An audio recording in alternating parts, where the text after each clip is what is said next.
Bom dia, minha gente. Boa noite, ô Pai do Senhor. Não sei que horas vocês vão assistir essa aula, mas hoje a gente dá início à nossa segunda aula. Eu sou a professora Aline Martinelli, sou missionária aí pelo Centro Missionário Ágape. Já me apresentei na primeira aula, mas se você não teve acesso, hoje é o dia, tá certo? Então, nós vamos hoje para a nossa segunda aula de discipulado, tá bom? Vocês têm acesso à apostila e a partir de hoje eu vou adentrar a apostila. A nossa primeira aula, a gente fez umas. Deixa eu tirar o óculos. A gente fez algumas provocações e fizemos também alguns pontos que a gente ia precisar pensar, né, sobre o discipulado de Jesus, a pessoa do discipulador e o que é que a gente se propõe a ser e a fazer quando a gente se propõe a discipular, tá certo? E aí a gente percebeu o quanto que isso é desafiante.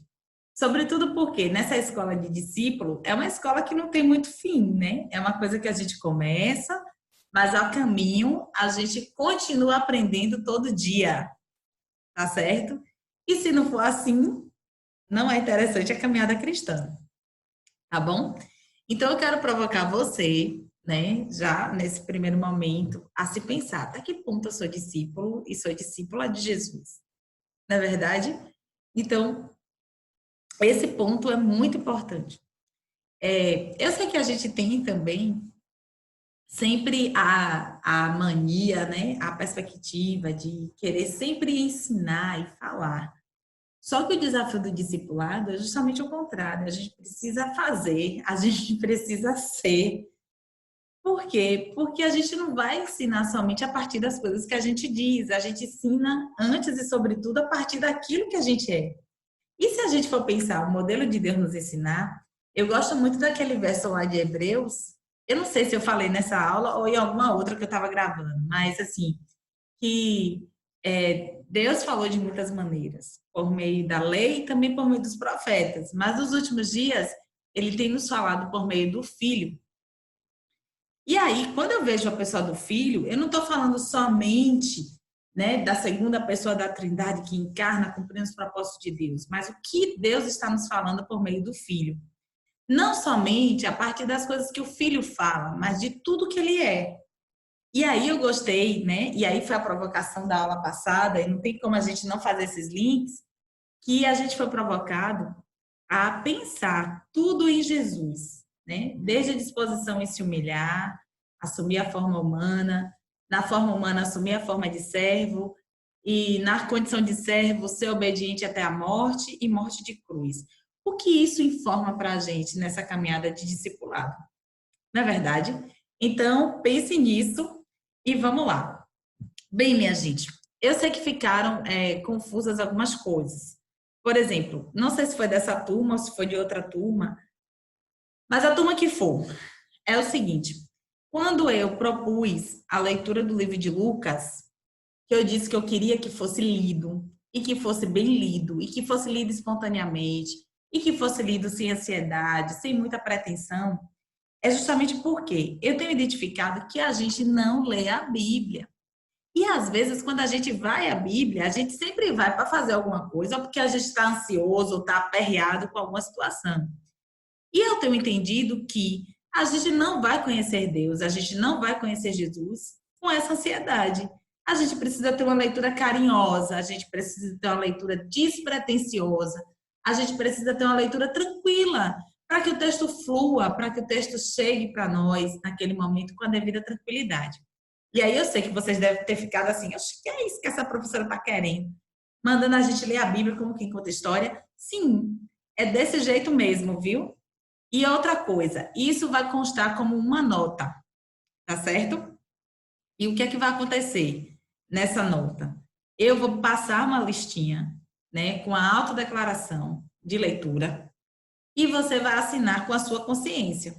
Tranquilo, li, né? Se você leu bem lido até a metade do livro, seu ponto tá chique. Sabe por quê? Porque eu estou trabalhando com gente grande, né? Com gente adulta e que está no seminário porque entende que tem uma vocação de Deus e que tem uma responsabilidade com a sua formação. Eu não sei da dinâmica de vocês, sobretudo da dinâmica das mulheres, que lida com altas cargas de trabalho ainda quando chega em casa. Eu sei que o tempo é atípico, né, que está pedindo da gente muita coisa. Não sei como tem sido seus dias e eu quero me solidarizar de verdade, mas eu também sei da importância da leitura das Sagradas Escrituras para nós, nesse e em outro tempo, em qualquer situação. Tá bom? Então, a leitura do livro de Lucas é uma leitura obrigatória e é uma leitura que você não vai precisar anotar nada, você não vai precisar escrever nada, mas você vai reaprender essa coisa de ler, tá bom? Reaprender essa coisa de ler. E assim, eu vou mandar para vocês no grupo do WhatsApp o testemunho de uma mulher, colega de vocês, de um seminário aqui da Paraíba, que ela, a partir desse conselho, né, dessa sugestão, ela desenvolveu esse jeitinho de ler mais tranquilo. E ela tem tido experiências lindas. Por quê, minha gente? Porque eu sei que é importante na nossa formação a gente saber das coisas da Bíblia. Mas o que a gente precisa saber sobre a Bíblia é sobre como Deus está se relacionando com as pessoas. E isso nos inspira na nossa relação com Deus e nos inspira no discipulado. Entendeu? Então, assim, não quero que vocês fiquem decorando versículos, mas eu quero que vocês conheçam Jesus. Eu quero conhecer Jesus. Certo? Eu não quero saber, né, um banho de coisa que o povo vive especulando. Brincadeira, eu quero saber. Mas não é isso que vai me fazer discípula. O que vai me fazer discípula é à medida que eu conhecer Jesus e que eu me dispuser a caminhar com Ele, a aprender com Ele, a tirar as cascas, né, as escamas que a religião vai colocando na gente, os vícios e as formas de ler, que faz com que a gente perca a pessoa do Cristo. Tá bom? Tranquilo aqui, né? Certo. Então, como a gente é crente, a gente vai orar. E mesmo à distância, eu tenho dito sempre a vocês, eu não quero perder o calor de uma aula ao vivo. Eu gostaria muito de estar junto. Eu sou desse tipo de professora que fico junto mesmo, que depois a gente marca e reencontra com os alunos, e conversa, e se tornam amigos, e se tornam mantenedores, apoiadores do ministério. Eu não acredito nessa educação à distância, certo? Mas nesse momento, é a proximidade possível, tá bom? Então, chame quem está com você aí assistindo essa aula, não sei como é, mas vamos orar antes da gente adentrar a nossa aula. Mas eu vou também fazer um movimento inverso, tá bom? Não, eu vou orar primeiro e depois eu volto para a meditação de hoje, certo? Antes da gente entrar nos slides, tá bom? Então vamos orar, como fazem aqueles televisivos, coloque a mão no seu coração, peça ao Senhor que ministre seu coração durante essa aula, peça ao Senhor que fale com você e, como a nossa aula é de discipulado, né, que o Senhor Jesus nos faça discípulas e discípulos seus. E o Senhor está contando com a gente nisso. Não é só sobre fazer coisa, mas é sobre ser. Ser como Ele é. Tá bom? Então vamos orar ao Senhor? Vamos lá. Pai, diante do Senhor nós estamos. E eu quero te pedir que o Senhor nos dê sabedoria e nos faça teus discípulos. Pessoas que veem o mundo como o Senhor vê. Pessoas que caminham no mundo como o Senhor caminhou. Pessoas que agem e interferem sobre o mundo como o Senhor agiu, age e interfere. Pessoas que se pareçam com o Senhor. Nesse momento, Senhor, excepcional, eu sei que muitas preocupações rondam o coração dos teus filhos e filhas. Quantos têm feito um esforço grande para estar aqui, para tentar manter as coisas caminhando. Quero pedir ao Senhor que os ajude. Peço ainda ao Senhor pelos nossos irmãos que estão passando por necessidade, que o Senhor possa estar suprindo, que o Senhor possa estar acolhendo todo mundo, Senhor, nesse momento. Ajuda, Senhor, os teus filhos do outro lado dessa tela, que o fato de ser à distância não perca, Senhor, a tua presença, o teu calor, Deus, e que o teu Espírito Santo nos oriente em cada detalhe e ministre ao nosso coração as coisas que a gente precisa aprender, as coisas que a gente precisa ouvir do Senhor. É assim que eu oro, Deus, nesse momento, no nome do teu Filho Jesus Cristo. Amém? Amém, né? Amém. Então, vamos lá. Eu gostaria antes de ler um versículozinho para vocês que está no livro de Lucas. Lucas, capítulo 11. Diz assim: certo dia, Jesus estava orando em determinado lugar. Tendo terminado, um dos seus discípulos lhe disse: Senhor, ensina-nos a orar, como João ensinou aos discípulos dele. E ele lhes disse: Quando vocês orarem, digam: Pai, santificado seja o teu nome, venha o teu reino, dá-nos cada dia o nosso pão cotidiano, perdoa-nos os nossos pecados, pois também perdoamos a todos os que nos devem, e não nos deixes cair em tentação.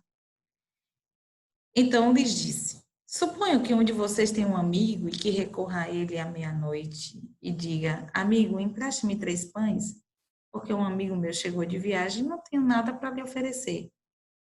E o que tiver dentro, responda: Não me incomode. A porta está fechada e eu e meus filhos já estamos deitados. Não posso me levantar e lhe dar o que me pede. Eu lhes digo: embora ele não se levante para dar-lhe o pão por ser seu amigo, por causa da importunação se levantará e lhe dará tudo o que precisar. Por isso lhes digo: peçam e lhes será dado. Busquem e encontrarão. Batam e a porta lhes será aberta. Pois todo o que pede recebe, o que busca encontra, e aquele que bate, a porta será aberta. Qual pai entre vocês, se o filho lhe pedir um peixe, em lugar disso lhe dará uma cobra? Ou se lhe pedir um ovo, lhe dará um escorpião? Se vocês, apesar de serem maus, sabem dar boas coisas aos seus filhos, quanto mais o Pai que está nos céus dará o Espírito Santo a quem o pedir. Amém?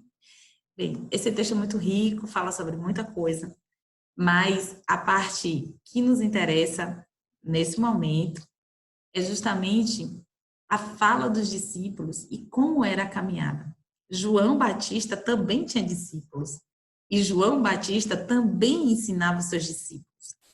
Essa coisa do discipulado na igreja, do jeito que a gente faz, é uma novidade nossa. Naquele tempo, as pessoas chamavam para caminhar junto. Jesus também tinha discípulos e ensinava muito, mas não ensinava somente de boca, ensinava com a vida, né? Então, assim, ó, certo dia, Jesus orando em determinado lugar, quando terminou, um dos discípulos disse: Ensina-nos a orar, como João ensinou aos discípulos dele. Tá vendo? O lugar do ensino. Mas veja, eles veem Jesus orando, eles se lembram que João havia ensinado os seus discípulos também a orar, e eles agora, como seguidor do mestre, diz: ensina-nos a orar também? Como é que o Senhor faz isso? Percebe? Percebe o lugar da oração na vida de Jesus e como a oração passa a ocupar a vida dos discípulos. Como a oração começa a interessar a vida dos discípulos. E esse é o nosso desafio. A gente precisa ter uma vida interessante para para as pessoas que a gente está ensinando. Mas a gente vai sempre ensinar com a nossa própria vida. Sempre. E esse é o grande desafio que a gente tem pela frente. Tá certo? Então, observem mais o texto e vocês vão percebendo a riqueza desse texto para nós. Tá bom? Então, vamos lá. Tá claro isso aí da leitura? Leia o livro de Lucas. Olha a observação aqui. Jesus está orando, os discípulos pedem que ore, mas ele se lembra também que quem caminhava com João Batista também estava orando. Então, as nossas provocações vão caminhando exatamente nessa direção. Tá certo? Então, vamos lá.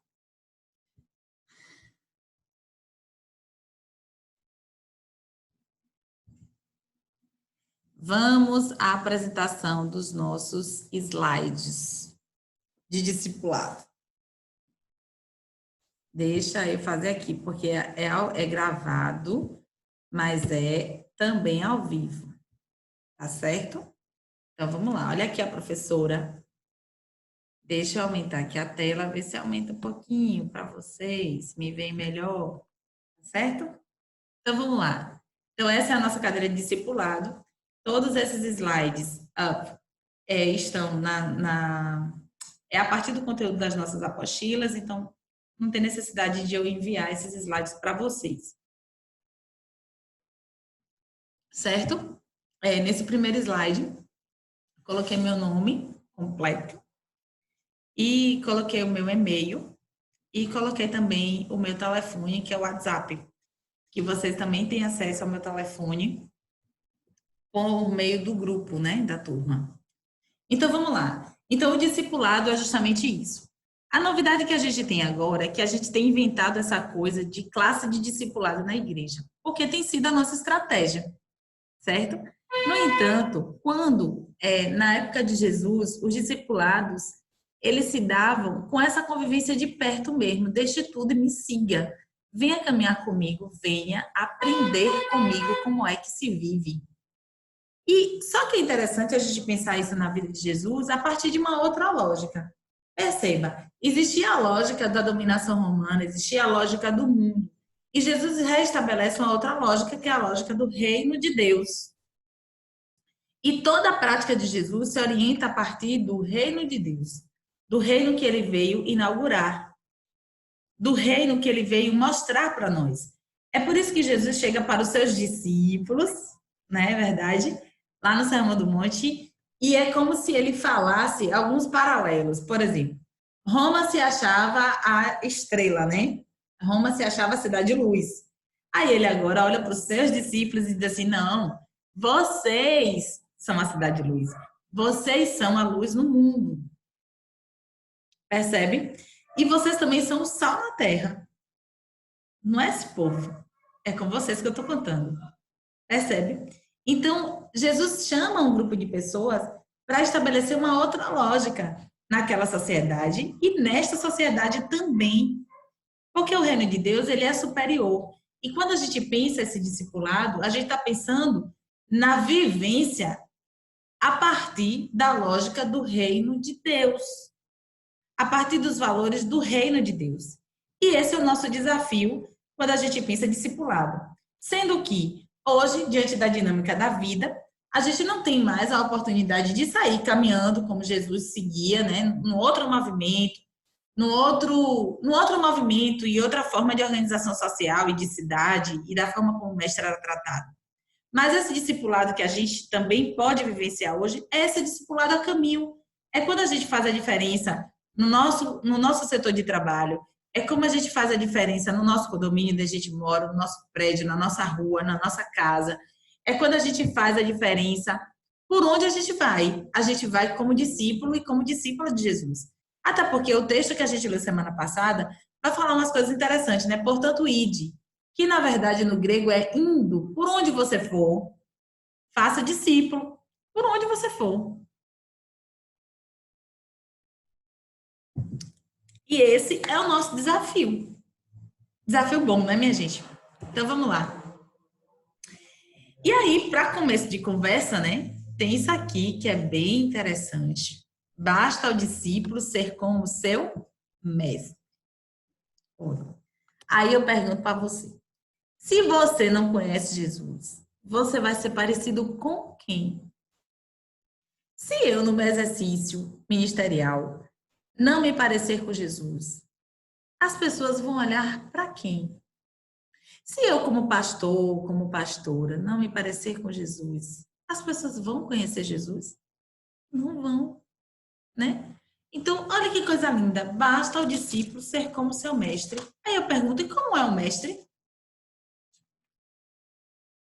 O mestre é arrogante, o mestre é boçal, o mestre é indiferente. Como é o mestre? Pergunta boa, né? O mestre passa por cima de quem necessita, o mestre. Como é que esse mestre é? Como é ele? E isso, minha gente, é muito provocador para nós. Por quê? Porque a gente precisa tornar Cristo conhecido e o único jeito que a gente vai ter para isso é por meio da nossa vida. Eu sei que a gente é capaz de fazer sermões lindíssimos, empolgantes. Eu sei que a gente tem essa capacidade, mas não é sobre isso apenas, é sobre a nossa vida. As pessoas precisam chegar perto da gente e sentir o cheiro de Jesus. E Jesus tinha cheiro de gente. Jesus andava com o povo. A ponto das pessoas acusarem, isso aí é beberrão, é glutão. Mas Jesus estava chamando as pessoas para caminhar com ele, dizer assim, olha, vamos caminhar na direção de outra lógica. Vamos caminhar na direção do reino de Deus. No reino de Deus tem lugar de perdão, tem lugar de misericórdia, tem lugar de fala, tem lugar também de escuta. Vamos caminhar nessa direção. Basta o discípulo ser como seu mestre. Está vendo a importância do nosso exercício? É preciso que a gente reconheça a caminhada de Jesus ali, nos evangelhos, como Jesus tratava, né? Como Jesus lidou com o bandido? Como foi que Jesus agiu diante de uma mulher que foi surpreendida em adultério? Como foi que Jesus agiu diante daquele cego que estava à beira do caminho e ele gritava: Jesus, filho de Davi, tem misericórdia de mim. E alguns discípulos de Jesus, que ainda estavam no seu processo de aprendizado, vai dizer assim: mãe, que ele se cale, porque ele está aperreando a gente, né? Eu sou paraibaiana, viu? Então ele está aperreando a gente. Aí Jesus disse: não, não vai ser assim. Jesus ouve Bartimeu, pergunta a Bartimeu: o que queres que eu te faça? E aquela voz que estava incomodando, agora é a voz que todo mundo precisa escutar. O que você quer que eu te faça? Aí Bartimeu disse: eu quero ver. E Jesus cura aquele cego. Eu sei que a gente é muito tentado a ler esse texto somente a partir do grande poder de Jesus diante da cegueira. Isso é verdade. Mas é também verdade o lugar, o deslocamento que Jesus faz daquele cara, que ele está à beira do caminho, sem vez e sem voz. Jesus coloca ele num lugar de voz, num lugar de fala. O que você quer? Mas Jesus também faz um outro movimento. Jesus diz assim, olha, eu não sou servo? É. Quem vocês dizem que eu sou? Ah, o mestre. O que é que eu estou fazendo? Servindo. Então, ali também é um serviço de Jesus. E Jesus diz assim a ele: o que você quer que eu faça para você? O que você quer que eu faça por você?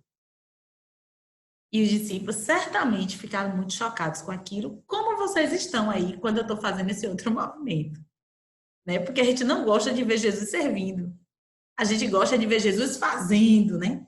Porque a gente sempre pensa Jesus a partir da nossa concepção de grandeza. Mas a concepção de grandeza de Jesus, ele é grande e ele decide encarnar. Ele é grande, ele é poderoso, mas ele escolhe servir. Ele é grande, ele é poderoso, ele é o único digno de abrir o livro e desatar os selos. Mas é ele quem lava os pés dos discípulos. Eu estou falando desse mesmo Jesus. Ele é grande, é poderoso, é dono da vida, mas ele tem a marca de quem foi morto e reviveu. Então, se a gente não resgatar essa identidade de Jesus que se mostra nas Sagradas Escrituras, a gente não vai saber sobre isso, basta ser como seu mestre.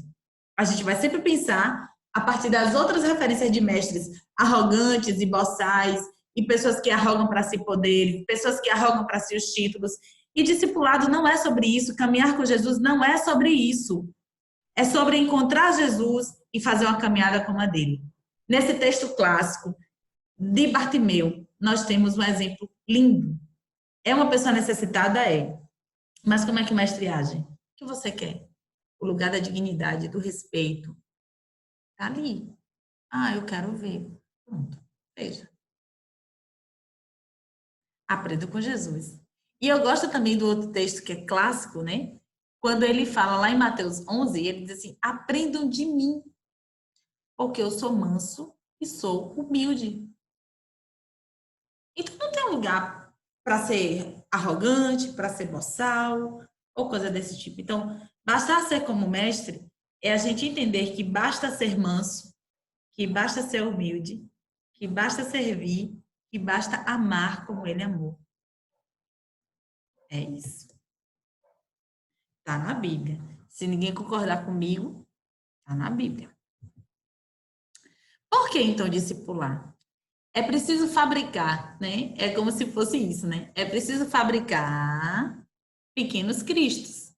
E o Espírito Santo foi dado para a gente exatamente para isso. Lá em Romanos está escrito: o Espírito de Deus foi dado para formar, que nem massa de modelar, para desenhar Cristo em nós. É preciso que a gente espalhe, né? esses ensinamentos de Jesus por meio da nossa vida, por onde quer que a gente vá. Então, por que discipular? Discipulado é um relacionamento de mestre e aluno, baseado no modelo de Cristo e seus discípulos. Veja, é uma relação de mestre e aluno. Mas não tem a referência dessa educação que a gente tem hoje, né? O mestre lá em cima, o aluno lá embaixo. Jesus chama para caminhar junto, para caminhar de lado, para caminhar com ele. Quando eu falo, minha gente, não se escandalize comigo, não. Quando eu falo dessa proximidade de Jesus com seus discípulos na sua caminhada, eu não estou querendo diminuir Jesus. Pelo contrário, a diferença entre nós e Jesus é uma diferença que está no campo, aí não tem jeito, tem que voltar para a teologia sistemática e para os pressupostos filosóficos.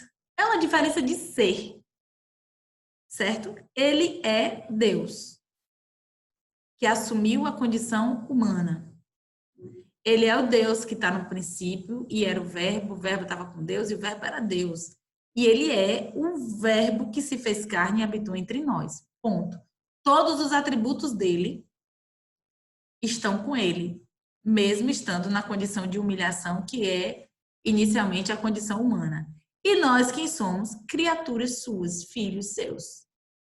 Certo? E mesmo que a gente esteja aqui de lado, né, mesmo que a gente possa abraçar, acolher, né, como as pessoas que estavam com Jesus faziam, ele é quem ele é e nós somos quem nós somos.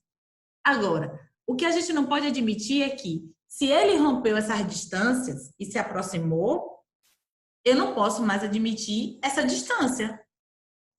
Certo? Eu sei que ele é digno. Eu sei que ele é o único digno. Eu sei quem ele é. E eu sei quem eu sou. E sendo quem ele é, ele decide estar junto. Ele decide se aproximar. É como Rubem Amoresi, que é um teólogo que eu gosto, ele escreve muito bonito sobre isso. Ele diz que ele rompeu a distância insuportável a quem ama e veio. E o Natal fala sobre isso, né? Que ele veio para nós, para ser o Deus conosco. Ele não é um de nós, mas ele está conosco. Então, falar de discipulado é justamente isso. De tão parecido que a gente fica com Jesus, que as pessoas pensam, e vai um cristão, como foi o caso dos discípulos lá em Antioquia. Foi a primeira vez que eles foram chamados de pequenos cristos. É bem por aí. Por que discipular, então?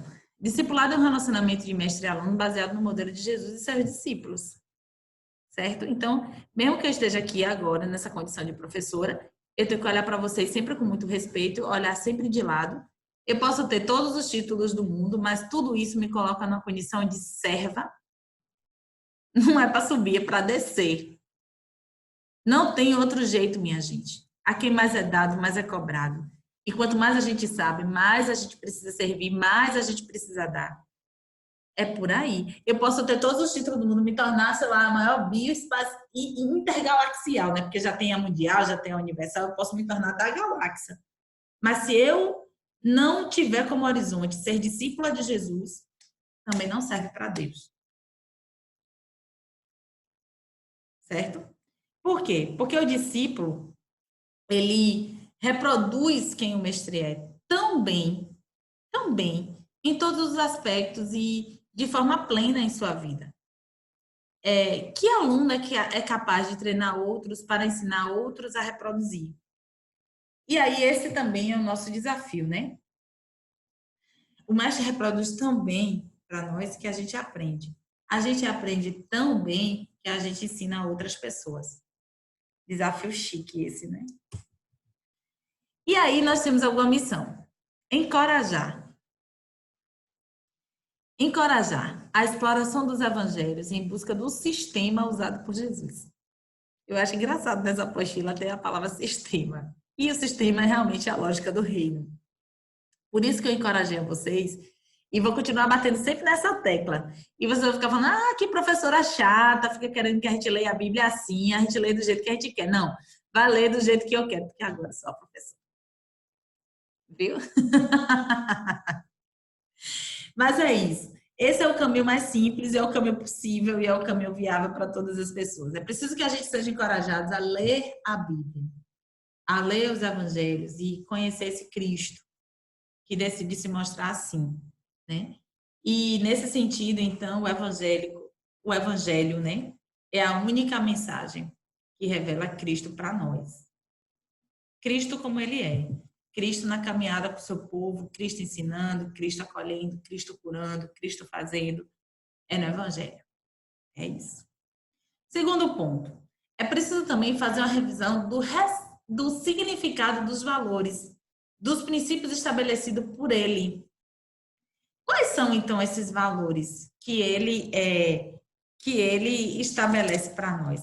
Vamos dar uma visitadazinha aqui no livro de Lucas, capítulo 9, versículo 57. Ó, minha gente, peguem a Bíblia, viu, para a aula. Tá bom? Vamos ver o que é que diz aqui. Ó, Lucas 9, 57 diz assim: Quando andava pelo caminho, um homem lhe disse: Eu te seguirei por onde quer que fores. Jesus respondeu: As raposas têm tocas, e as aves do céu têm seus ninhos, mas o filho do homem não tem onde repousar a cabeça. A outro disse: Siga-me. Mas o homem respondeu: Senhor, deixa-me ir primeiro sepultar meu pai. Jesus lhe disse: Deixe que os mortos sepultem seus mortos. Você, porém, vai e proclame o reino de Deus. Ainda outro disse: Vou seguir-te, Senhor, mas deixa-me primeiro voltar e despedir-me de minha família. Jesus respondeu: Ninguém que põe a mão no arado e olha para trás é apto para o meu reino. Ó, três grupos de pessoas. Uma precipitada que diz assim: Eu te seguirei. E Jesus diz assim: Olha, eu não tenho nada. Você quer? A outra diz assim: O outro é Jesus quem convida: Siga-me. E ele diz assim: Eu preciso ficar cuidando do meu pai até que eles morram, Senhor. Não tenho muita disposição. E o outro disse: Vou te seguir, Senhor, mas tenho um porém. E aí? Qual é esse jeito de seguir a Jesus? Percebe? Dinâmico, né? E tem dia que a gente tá em um desses aqui e tudo bem, e a gente vai aperfeiçoando essa caminhada, mas a ideia aqui desse texto é justamente a gente pensar os diversos impedimentos que a gente coloca nessa caminhada. E aqui é o convite literalmente para vir, para assumir esse reino e essa causa. E aí o que é que nos impede de fato se entregar? Porque é preciso que haja uma entrega inteira e completa nessa caminhada com Jesus. Porque ninguém que põe a mão no arado e olha para trás é apto para o reino. O reino, irmãos, quando a gente entra nele, a gente só para quando ele se realizar plenamente. É desse jeito. Você podia escolher antes. Eu quero Jesus ou não quero? Mas uma vez que você disse sim, agora, ó, é como canta os arrais, né? Eu vou lutar pelo reino até o fim. E é bem por aí, certo? Então, levar um compromisso mais profundo com o plano de Jesus. Temor ao Senhor. É preciso que a gente sempre leve as pessoas a esse compromisso mais profundo com o plano de Jesus. E aí eu sei que hoje o desafio do discipulado é a gente entender que tem outros planos que não são os planos de Jesus e que está presente entre os evangélicos. Esses dias eu estive pregando e eu disse algumas coisas assim, nessa pregação. Coisas que depois até eu fiquei com medo, mas eu vou dizer de novo aqui para vocês.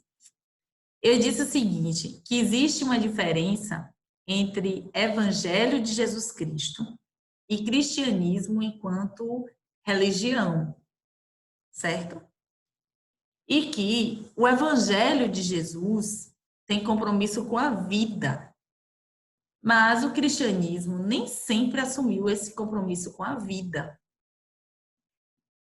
Por isso que fez uma coisa chamada Cruzadas Cristãs.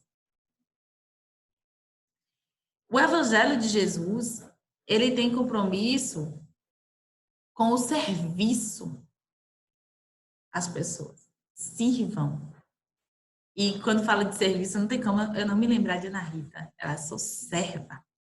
E isso é lindo. Ana Rita é uma pessoa que me inspira na caminhada com Jesus. Não é merchandising, não, é de verdade mesmo. Mas, às vezes, o cristianismo tem um projeto de poder, de forjar pessoas autoritárias, e nem sempre isso se parece com o evangelho de Jesus. Percebe? O cristianismo levanta edificações de concreto, né? Não é à toa que a gente vê espalhado várias igrejas megalomaníacas, enormes, tem até toda vestida de ouro. Isso é cristianismo, né? Mas o evangelho vestiu-se de carne, carne que sente, carne que sangra. Isso é evangelho. E aí a gente precisa pensar sobre esse compromisso mais profundo com o plano de Jesus, que é nos fazer parecidos com ele, que é nos levar a servir, amar e ensinar como ele ensinou. Preste atenção. É importante também levar a prática de sua estratégia na nossa vida. Viver o evangelho verdadeiro diariamente, formando cristãos verdadeiros. O evangelho verdadeiro, a gente só vai achar nas Sagradas Escrituras. E o evangelho verdadeiro é justamente esse. Quando a gente desce do salto, quando a gente assume essa realidade, quando a gente pisa o concreto da realidade, e é dentro dessa realidade que a gente vai caminhando com as pessoas, ensinando a elas a amar o Senhor, ensinando a elas um outro jeito de viver, ensinando a elas outra forma de vida alinhada aos valores do reino de Deus. Vamos embora? Próximo slide. Paulo, né, ousou dizer isso. Sejam meus imitadores como eu sou de Cristo. Paulo é bem emblemático. Eu fico sempre assim com o Paulo. Ora sim, ora me estresso com ele, ora fico de boas com ele. Mas ele é realmente um homem muito inspirado, um homem muito comprometido com o reino de Deus e alguém que teve esta ousadia de dizer: sejam meus imitadores, porque eu imito a Jesus Cristo. Claro que teve momentos assim que ele não imitou muito, não, que ele brigou com o povo, que ele mandou entregar o outro lá a Satanás, depois mandou pegar de volta lá em Coríntios, enfim. Mas afora isso, Paulo é o cara que escreve: vou mostrar para vocês o caminho sobre modo excelente, e esse caminho é o caminho do amor. Ainda que eu fale, que ainda que eu falasse a língua dos anjos e dos homens e não tivesse amor, seria como um metal que soa, como um sino que retine. E ainda que tivesse o dom de profecia e conhecesse todos os mistérios, toda a ciência, ainda que tivesse toda a fé, de maneira tal que transportasse os montes e não tivesse amor, nada disso me valeria. Paulo é o cara que vai escrever para os Coríntios, vai dizer assim: as más conversações corrompem os meus costumes. Quem andou dizendo para vocês que não vai haver ressurreição? Haverá ressurreição sim, porque Cristo ressuscitou. E porque Cristo ressuscitou, nós temos esperança. Então, Paulo, ele é um cara, assim, desprendido, ele é um cara que aprendeu a ter todas as coisas. Lá em Filipenses ele vai dizer: aprendi a ter todas as coisas, posso todas as coisas naquele que me fortalece. Aprendi a ter fartura e aprendi também a, ter a passar necessidade. Aprendi tudo isso, porque em Cristo eu posso todas as coisas. Porque para mim eu viver é Cristo, eu morrer é lucro. Porque afinal de contas eu estarei com ele também. Então, Paulo é essa pessoa. Um líder nunca poderá levar outros a um nível que ele mesmo não tenha alcançado. As pessoas com que a gente vai discipular precisam ver na nossa vida o quanto que a gente ama Jesus. Discipular é cuidar e compartilhar.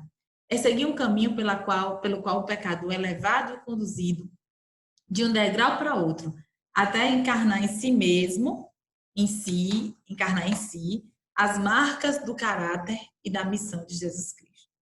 Então é isso. Dois ferros se afinando, ó. O discipulador e o discipulando. Aí vai afinando, afinando, até ficar amoladinho e devidamente alinhado. Mas a gente precisa seguir e a gente precisa ensinar esse caminho. Discipular é seguir junto do discípulo de tal maneira que, andando ao lado, ele possa aprender a seguir Jesus. Tá vendo? Andando ao lado, ele possa aprender a seguir a Jesus. E aí eu já quero começar a encerrar aqui. É o seguinte: essa coisa de caminhar de lado, ó, às vezes a gente tem uma preocupação bem grande, gente. Isso é uma coisa bem particular minha. Vocês podem não concordar com isso e tudo bem, e a gente vai caminhando. Mas assim, é uma questão bem particular. Eu acho que antes da pessoa entrar para a igreja, ela pode ir aprendendo muita coisa a respeito da caminhada de Jesus. Por exemplo, eu ando aqui na Paraíba com muitas pessoas que não são cristãs, certo? Ando e faço isso de propósito. Por que eu faço isso de propósito? Porque eu preciso que elas vejam Cristo na minha vida. Andar entre nós é mais fácil, mas andar com gente que pensa diferente da gente, que pensa diferente de Jesus, é muito difícil. Mas eu encaro isso como meu desafio enquanto discipuladora. Percebe? E aí eu louvo a Deus porque eu vejo muitas pessoas assim, sabe? Mudando o seu olhar sobre o evangelho, mudando o seu comportamento. E esses dias eu tinha uma amiga também de religião de matriz africana.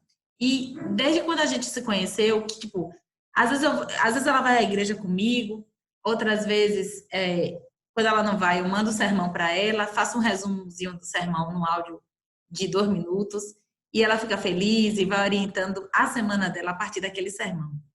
E eu achei bonito porque numa dessas datas aí comemorativas, ela mandou mensagem para mim dizendo que ela havia se esquecido, mas a partir desse convívio, Cristo tinha renascido nela e que agora ela estava muito melhor sendo orientada pelos ensinamentos de Jesus.